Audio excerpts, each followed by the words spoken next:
Bapak Mama jemaat Tuhan yang terkasih, Salam. Sekali lagi, Salam. Yang menjadi tema dalam perenungan kita pada kebaktian sore hari ini, Sinode Gemit memberi kita sebuah tema kecil, karya kebangkitan Yesus bagi orang percaya. Karya kebangkitan Yesus bagi orang percaya.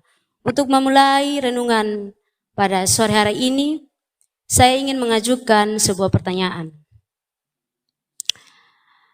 Bapak Mama semua, apa yang akan kita rasakan dan katakan kepada seseorang ketika dia meninggalkan kita, ketika kita ada dalam keadaan sulit?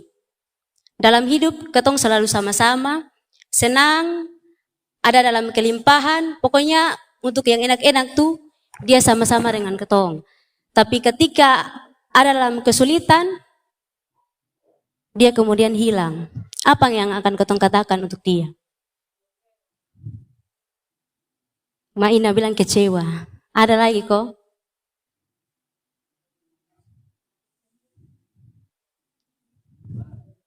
Marah. Sedih. Terima kasih. Saya akan percaya lah. Ya, saya kira itu yang akan kita lakukan. Sebagai manusia, kita pasti melakukan itu.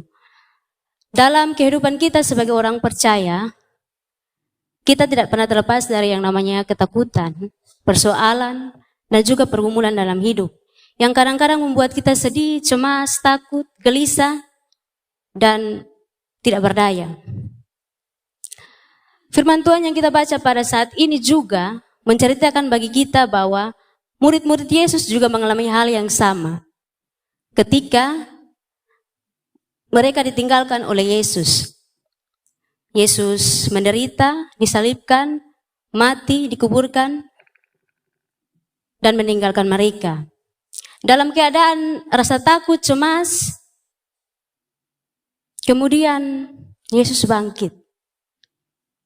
Bapak Mama, ketika Yesus bangkit, Yesus menampakkan diri kepada murid-muridnya. Namun ada beberapa murid yang tidak mengalami perjumpaan langsung dengan Yesus. Sehingga yang son dapat perjumpaan langsung dengan Yesus tuh dong takut. Yang su berjumpa dengan Yesus ketika Yesus bangkit juga dong takut. Dong son kenal kalau itu Yesus. Dan kemudian dalam berita kebangkitannya ada versi-versi cerita yang kemudian beredar pada saat itu. Ada dua versi yang beredar. Versi yang pertama itu, Bapak Mama, versi dari perempuan yang pagi-pagi pergi ke kubur Yesus. Dan kedua, versi para prajurit yang menjaga kubur Yesus. Versi yang pertama, versi para perempuan, di situ mereka mengatakan bahwa Yesus benar-benar bangkit. Kuburnya sudah kosong dan kebangkitannya itu kemudian disampaikan oleh para malaikat. Dan juga diikuti dengan beberapa kali penampakan yang ditunjukkan kepada para murid-murid. Sedangkan versi yang kedua, Bapak Mama, itu versi para prajurit. Mereka mengatakan bahwa Yesus itu sonde bangkit. Dan rupanya para prajurit sudah dibayar oleh para Mahkamah Agung saat itu. Jadi dong bikin satu cerita bilang Yesus itu son bangkit. Yesus mayat tuh dicuri oleh para murid ketika mereka tidur. Jadi itu berita tuh disesuaikan dengan uang yang sudah dibayar kepada mereka. Jadi dong bikin suatu cerita-cerita yang tidak benar tentang Yesus. Bapak Mama semua yang dikasihi oleh Tuhan kita Yesus Kristus, ketika mendengar berita itu, para murid-murid kemudian takut dan cemas. Kenapa dong takut? Karena sebagai orang yang dekat dengan Yesus, yang sama-sama dengan Yesus ketika Yesus hidup di berbagai situasi, dong sekarang sendiri dan tiba-tiba ada beredar berita yang begini. Dong sun punya daya, dong sun punya kekuatan untuk melawan karena dong sendiri. Dan itulah yang membuat mereka takut.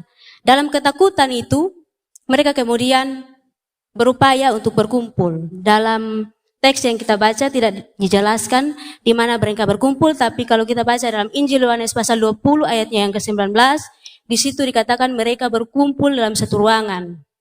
Di situ pintu ditutup, jendela dong ditutup semua.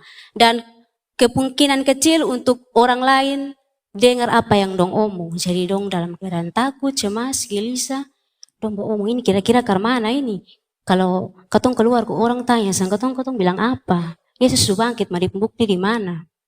Dalam keadaan takut, mereka berbicara tentang itu. Dan dalam merasa takut, gelisah, kemudian Yesus hadir di situ. Bapak Mama bayangkan, ketika katong ada omong hal yang serius dalam keadaan takut, tiba-tiba orang yang katong omong itu datang.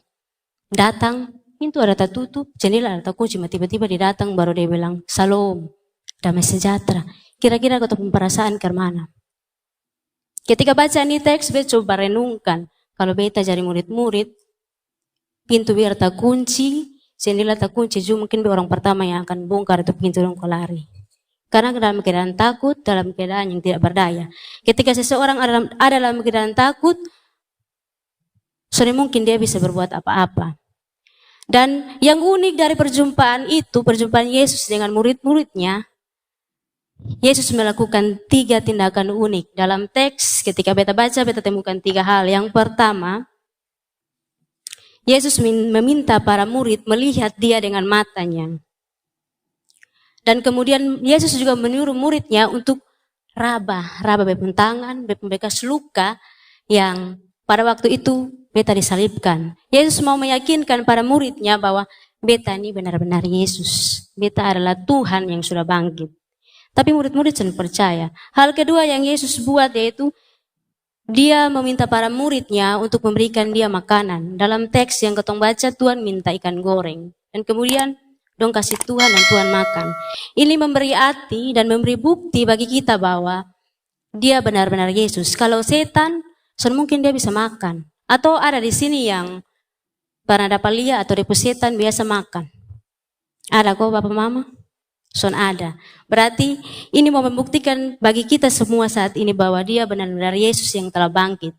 Kalau setan mungkin punya tubuh secara fisik, dia cuma roh yang melayang-layang dan sebagainya. Hal yang ketiga Bapak Mama, Yesus kemudian mengingatkan mereka lagi tentang kenangan-kenangan bersama mereka, tentang hal-hal pengajaran-pengajaran yang telah Yesus ajarkan kepada mereka. Jadi Yesus berusaha untuk orang bilang revisi kembali hal-hal, pengalaman-pengalaman iman yang telah Yesus lakukan bersama mereka ketika pada saat-saat itu, masa-masa itu. Hal itu tujuannya jelas, supaya meyakinkan para murid, menghilangkan para murid, memulihkan mereka dari rasa takut, rasa tidak berdaya yang sedang mereka alami. Bapak Mama jemaat Tuhan yang diberkati,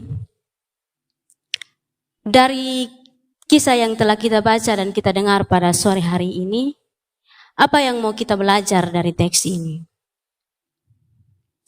Saya catat 3 hal untuk kita renungkan bersama. Yang pertama, Yesus yang bangkit itu tahu keadaan dan keberadaan kita. Yesus tahu perasaan dan keadaan yang kita alami. Yesus tahu juga keadaan dan keberadaan dan apa yang dialami oleh para murid. Sebagai orang-orang yang percaya kepadanya, kita mesti meyakini bahwa Yesus pasti akan terus ada bersama-sama dengan kita. Hidup sebagai orang yang percaya kepada Kristus tidak terlepas dari yang namanya pergumulan dan juga persoalan dalam hidup. Tapi hari ini, dalam bacaan kita mau mengajarkan pada kita bahwa hidup sebagai orang Kristen, hidup sebagai orang yang percaya akan kebangkitan Yesus, haruslah hidup di dalam persekutuan yang selalu percaya kepadanya. Kenapa? Karena dia adalah Immanuel, dia adalah Allah yang akan terus menyertai kita dalam setiap pergumulan kehidupan kita. Baik susah, senang, sakit, sehat, Tuhan selalu ada bersama-sama dengan kita. Seperti yang telah kita baca dalam teks kita pada sore hari ini. Untuk segala persoalan dan pergumulan kita, Yesus pasti akan hadir dan berjumpa di situ. Dia tidak hanya hadir, tapi dia juga hadir untuk memulihkan kita. Jadi sebagai orang yang percaya, kita tidak perlu takut untuk menjalani kehidupan kita. hari lepas hari. Kita tidak boleh bimbang, kita tidak boleh merasa cemas dan takut. Kalau ada persoalan, pergumulan, ada masalah yang kemudian datang menguasai kita tidak boleh takut. Firman bilang Tuhan pasti akan hadir dan menjumpai kita, memulihkan kita. Jadi mari kita menjalani kehidupan kita dengan penuh rasa percaya kepada Yesus. Hal yang kedua, perjumpaan Yesus dengan para muridnya tidak hanya memulihkan, tapi menghapus rasa takut dan keraguan yang dialami oleh mereka. Yesus hadir dalam perjumpaan dengan murid-muridnya dan juga bagi kita pada saat hari ini untuk memberikan semangat dan harapan baru. Dalam perjumpaan itu, Yesus hanya hadir Yesus kasih dong Roh Kudus, Roh yang menghibur. Dalam ayat 45 bilang, Yesus menyuruh murid-muridnya kita semua untuk menjadi saksinya. Untuk menjadi saksi Kristus itu bukan sesuatu yang mudah, Bapak Mama. Ada dia punya proses yang panjang. Dan itu proses itu tentu sudah dialami oleh para murid. Tapi dong sudah mengerti. Sehingga Yesus bangkit, Yesus menjumpai mereka, kemudian Yesus membuka pikiran mereka. Supaya apa? Supaya mereka mengerti tentang kitab suci, ketemunya teks bilang. Karena waktu itu dong ada dalam keadaan takut, keadaan yang tidak berdaya, yang membuat dong sudah mengerti. Karena sudah ada Roh Kudus di dalam lubuk hati, sehingga dong sudah mengerti apa yang Tuhan maksudkan. Sehingga Yesus datang menjumpai mereka untuk memberi semangat dan harapan baru bagi masa depan mereka. Hal yang terakhir Bapak Mama, perjumpaan Yesus dengan para muridnya melahirkan tanggung jawab iman sebagai saksi Kristus. Tanggung jawab dalam hal ini dimaksudkan adalah amanat bagi kita semua, bukan hanya para murid. Bagi kita semua untuk bersaksi seperti yang tadi Nats pembimbing sudah katakan bagi kita. Bahwa kita harus menjadi saksi Kristus, saksi yang hidup. Jadi kalau ketong bilang ketong adalah saksi Kristus, ketong sudah percaya kepada Kristus, maka ketong harus melakukan hal yang segambar dan serupa dengan Allah, hal yang mencerminkan bahwa ketong adalah saksi Kristus. Bukan ketong bilang ketong adalah saksi Kristus, orang Kristen, orang yang percaya, tapi dalam kehidupan sehari-hari, dalam tingkah dan laku kita tidak mencerminkan sebagai saksi Kristus. Kita masih nyaman, masih suka bikin dosa, masih suka bawa omong orang, masih suka fitnah orang, masih suka bikin hal-hal yang menyakitkan orang lain, terutama menyakitkan hati Tuhan, masih suka sulit untuk memaafkan,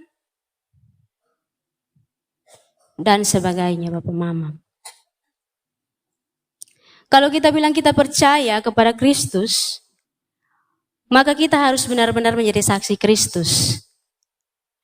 Karena apa? Karena ketika Tuhan datang menjumpai para muridnya, dia memberikan tanggung jawab baru. Sebagai saksi Kristus kita mesti mengerti bahwa kita diberikan tanggung jawab baru oleh Tuhan menjadi saksi Kristus, bukan saksi setan. Jadi jangan mengaku bilang beta orang Kristen, be percaya Tuhan, be hamba Tuhan, be abdi Allah, tapi dalam kehidupan sehari-hari sudah mencerminkan tentang orang yang percaya kepada Kristus, tapi bikin hal-hal yang son baik. Yang son baik dong itu setan punya. Kalau yang baik itu Tuhan punya. Jadi kalau ketong percaya Kristus tapi masih bikin hal dosa, masih bikin hal-hal yang sama, nanti orang lihat ketong, orang bilang begini, ini manusia kok setan. Nanti ada juga yang bilang, oh dia itu manusia, tapi dalam keadaan-keadaan tertentu dia bisa cosplay jadi setan. Jadi maklum sah. Nah itu tidak menggambarkan bahwa kita telah menerima tanggung jawab baru dari Kristus. Kita menjadi saksi Kristus, tapi kita menjadi saksi setan. Bapak Mama jemaat Tuhan yang diberkati oleh Tuhan, marilah kita hidup dalam ketaatan bersama Tuhan. Kalau mau jadi saksi Kristus, berarti kita harus memberi diri untuk hidup taat, mau diproses lewat apa? Lewat firman Tuhan yang kita pelajari hari lepas hari. Supaya apa? kelak kita menjadi saksi Kristus yang dapat menyatakan karya Kristus lewat tindakan dan perbuatan kita hari lepas hari. Kiranya Roh Kudus memberkati kita dengan firman-Nya. Amin.